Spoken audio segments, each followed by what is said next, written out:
নন্দীগ্রামে মেয়ের সিঙ্গুর নার্সিংহোমে অস্বাভাবিক মৃত্যু, উত্তেজনা, পদ অবরোধ। 3 দিন আগে নার্সের কাজে যোগ দিয়েছিলেন দীপালি জানা। গতকাল রাতে তার ঝুলন্ত দেহ উদ্ধার হয়। পরিবারের অভিযোগ, মেয়েকে খুন করা হয়েছে। পুলিশকে ঘিরে বিক্ষোভ।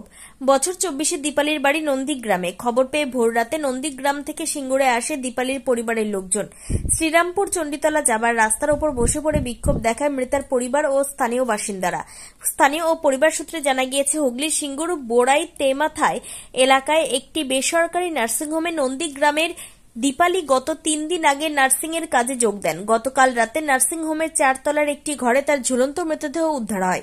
গত বছর ব্যাঙ্গালোরে জিএনএম নার্সিং করেন দীপালি, জানায় তার বাবা সুকুমার জানা। 3 দিন আগে এক বান্ধবীর মারফত সিঙ্গুরের নার্সিংহোমে চাকরি করতে এসেছিল। মৃতের বাবা সুকুমার জানার অভিযোগ, গতকাল রাত 11টা নাগাদ নার্সিংহোম থেকে ফোন করে জানায়, আপনি তাড়াতাড়ি আসুন, আপনার মেয়ে গলায় দড়ি দিয়েছে।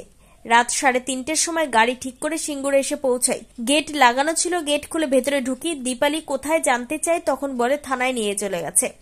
আমার মেয়ের মৃতদেহ আমাকে না দেখিয়ে কেন থানায় নিয়ে যাওয়া হলো? আমার মেয়েকে এরা খুন করেছে। আমি উপযুক্ত তদন্ত চাই এবং নার্সিং মালিকের শাস্তি চাই। মেয়ে এখানে নার্সিং করত, 3 দিন হলো কাজে যোগ দিয়েছে। আমার মেয়ে কোনোদিন আত্মহত্যা করতে পারে না। গত পরশুদিন রাত 8টা সাড়ে 8টার সময় আমার মেয়ের সাথে কথা হয়েছে, তখন সে ভালোভাবে কথা বলে।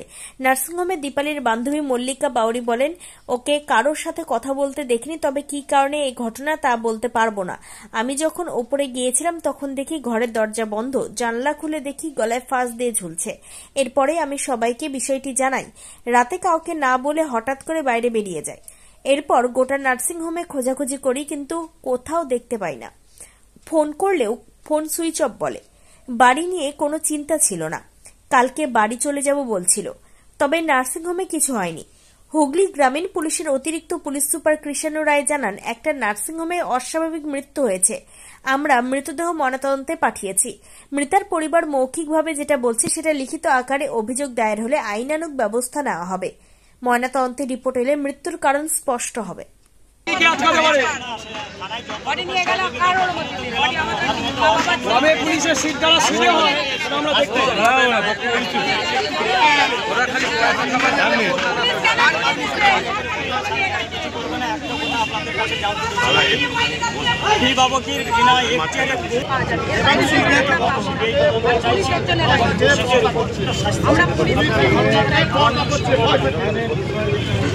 অপদার্থ মুখ্যমন্ত্রী হায় হায়, অপদার্থ পুলিশ মন্ত্রী হায় হায়।